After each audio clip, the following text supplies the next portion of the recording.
Well, in case you're wondering, I bought myself a brand new reading chair, and it's already getting some pretty good use.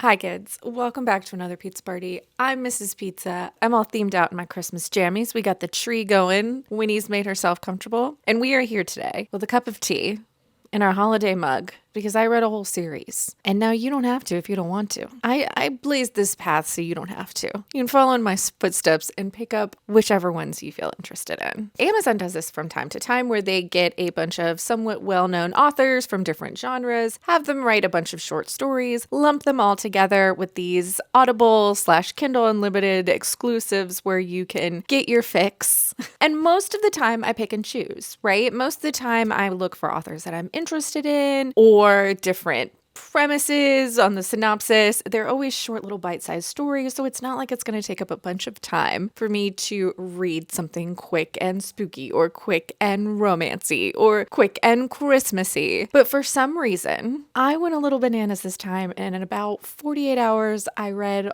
all of the novellas available in the Under the Mistletoe Collection, which is the most recent iteration of Amazon exclusive romances. I decided to do this in the order of the ones I enjoyed the least to the ones I enjoyed the most. All of these are, I think the one that has the most pages is like only in the 70s. I think it's like 78 pages, and some of these are as short as like 50 pages. These are quick, bite size, ready to go. If you have Kindle Unlimited, they're available on Kindle Unlimited, but the audio is also available on Kindle Unlimited as well, which will help you power through if you want to do a 48-hour readathon all by yourself for no reason other than Christmas. Let's talk about these damn books. The ones that I like the least, I'm going back and forth between which one I liked the absolute least, but I think that I am going to go with Merry Ever After by Tessa Bailey. Now, Tessa Bailey's got some hits, right? We've all heard of Tessa Bailey in the romance world, and she's known for her spicy scenes. She likes some dirty talk. She likes her heroes to have a little bit of a potty mouth, and especially in the bedroom. And in this 59 pages, she packed in just as much spicy as she does into some of her longer books, and it came across as cringy. This is the story of Evie, and she has ended up working in a thrift shop in a small town, and the book opens up with Luke, who is a local farmer and sounds like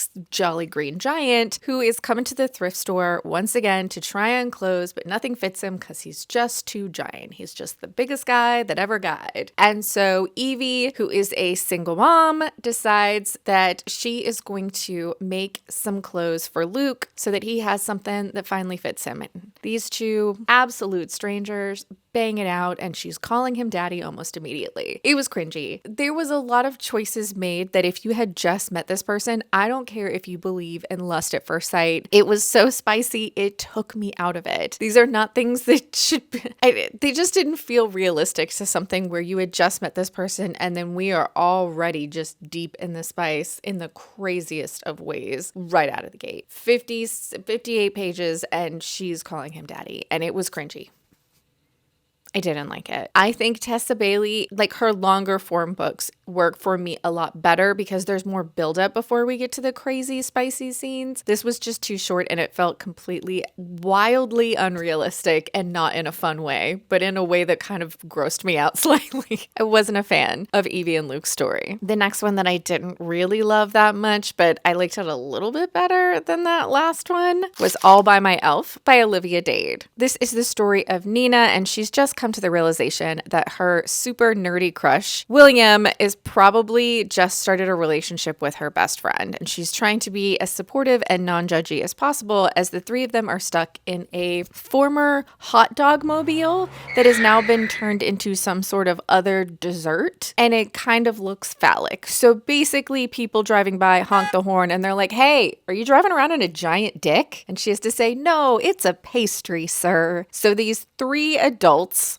are all in this hot dog car. One of the adults gets dropped off, and now Nina and William are trying to make it to their next work destination when a snowstorm hits and they get stranded on the roadside in a giant dickmobile. Here's what I'll say about this. I don't have too much of a problem with this aside from the fact of the age of the characters. These people were all in academics. They were all working in a collegiate setting, and this was a side hustle, a holiday job they all took on to earn some extra funds over the holiday break, and they had to wear elf costumes and refer to each other as elf names and drive around in a giant dickmobile. If these characters were all in their like mid-20s or even early 20s, and this was kind of a job in between classes, or they'd all just graduated and were trying to get jobs in collegiate settings, but these were people in their upper 30s. Again, there's nothing wrong with taking on a side hustle, especially when, you know, times are tight and you're trying to pay bills, but this didn't feel like the kind of job that a bunch of serious academics would take. I mean, maybe they would. Maybe all of the people riding around in dickmobiles and elf costumes are actually really highly educated individuals, but it just felt weird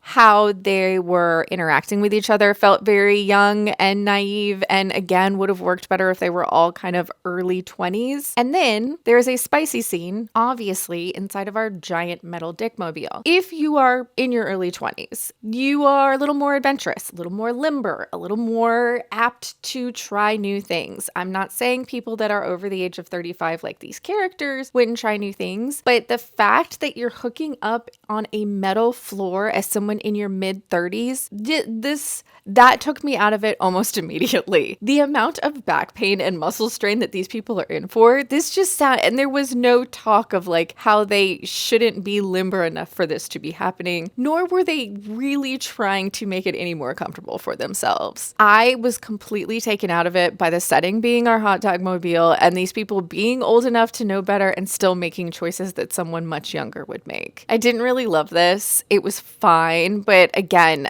there was just too many things taking me out of the story. We're getting into ones that I enjoyed. This one ended up being a 3-star for me, and that is Merriment and Mayhem. And this is by Alexandria Bellefleur. This is an author I had never read before, and so in the keeping with the theme of completionism, I read this book. This is the story of Everly, and she, in the opening of this book, has somehow set her kitchen on fire, and just in the nick of time when she slipped and fallen, a firefighter runs in, swoops, and catches her, and they make heart eyes at each other. See, Everly is in her grandmother's house, and her grandmother has recently passed away, and so Everly, even though it's Christmas time, is dealing with the loss of her grandmother, but still trying to recreate some of the holiday magic that her grandmother used to create for her. When she keeps encountering, through her clumsiness and just bad luck, this really cute fireman that works nearby. He's sweet, these two instantly have an attraction, but Everly's only here for a short period of time, and what is our fireman's character's name? And Griffin, our fireman, is looking at Everly with more than just lust in his eyes. He's seeing forever. This was fine. It was cute. I think with some of these bite-sized stories, sometimes just having a small amount is great. This one was only 58 pages and felt like I just needed a few more to really become invested in these people. The groundwork was laid in 58 pages, but if we had doubled that page count, I probably would have really enjoyed this story. It would have been small town firemen, her moving from the big city to this small town over the Christmas time. All of the neighbors were also very sweet, so we were getting hints at this small town romance that could be. I would definitely pick up more from this author because I do feel like within those 58 pages, they created a lot that I would have liked to see more of.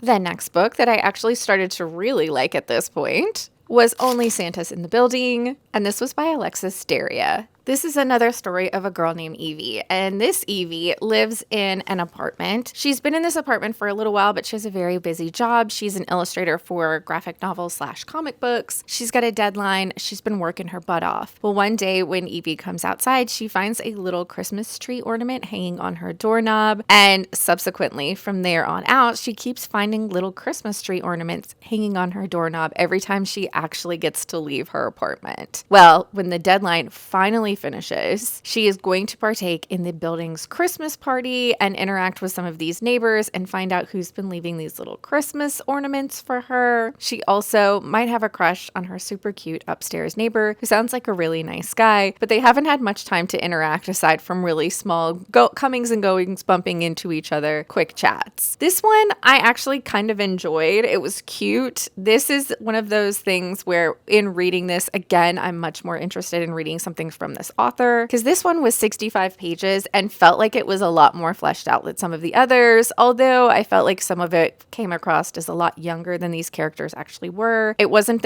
anything as bad as hooking up on a metal floor in a hot dog dick bus, you know? These characters instantly have a connection, but they've been interacting with each other within their building for a long time, so it didn't feel as abrupt as some of the other stories. It was sweet, it was caring, and I enjoyed it. I think it was a sweet little holiday story about someone leaving little presents for you that you don't know exactly who it is. And now we are going to talk about the one book from this entire series of romances that I gave 5 stars. No surprise here, though. It's from one of my favorite romance authors, and for some reason, she just keeps on giving me the hits. Even when I don't love it, I love it, you know? And that is Cruel Winter with You, and this is by Hazelwood. This is the first one that I picked up in this series, and is the only reason that I continued on, but still ended up being my absolute favorite by far. Now, this one, I think, is the longest of all the others. Yes, this one is 73 pages long, but if you think about it, in that 20 some odd pages that she used more than some of the other authors, she did so much and it felt so much more fleshed out, complete. I really, really liked this. Winnie, are you feeling slightly needy right now? I guess I'm just going to be talking about this book with Winnie on my shoulder like a parrot. This is the story of Jamie, and Jamie is standing at the front door of her best friend's house, even though her best friend and her best friend's parents, who are all adults, Jamie is a pediatrician. Her friend's family is... Sorry, my friend is talking smack and she has to get it out, and I agree with her talking smack. Ugh. Jamie is on the doorstep of her best friend's house, even though her best friend and her best friend's parents, they're all adults. Jamie is a pediatrician. They're all gone, all except for her best friend's younger brother, Mark, who just happens to be a bajillionaire. Mark has had success in the tech world, and a few months prior, Mark and Jamie had some interaction that Jamie is feeling super guilty about. We then flash back and spend a lot of time talking about the sweet moments that happened between Jamie and Mark growing up, from the moment that Mark is born and Jamie as a young child and gets to hold him for the first time, to then them as young children, them as teenagers, how their relationship changed and became different, them as young adults in college, and eventually we end up with Jamie and Mark having to confront what happened a few months ago. I really enjoyed the ever-loving crap out of this one. Jamie and Mark, the whole story in this 70 odd pages was completely full. Like, that being said, if we probably would have gotten a little more time before characters kind of word dumped their entire feelings onto a plate for each other, but we only had 70 something pages to get there, and we needed to have some heartfelt moments. I enjoyed this. I really thought the ending was sweet. Getting stuck together in a snowstorm and having to talk it out about your feelings was really cute. I'm happy for Jamie and Mark. I'm glad they found each other on Christmas Eve. I read this entire series in 48 hours, and if you feel like reading it, go for it. I mean, I would definitely read some of them. They were really sweet, fast, and got me into the Christmas spirit. Winnie is tangled in my hair. You know, sometimes you just need a quick little holiday romance to keep you moving in the holiday times. If you had fun hanging out with me and the dogs, please subscribe. I hope you're reading good stuff out there wherever you are, and I'd love to hear about it. I hope you're having a magical holiday season, and we'll see you next time.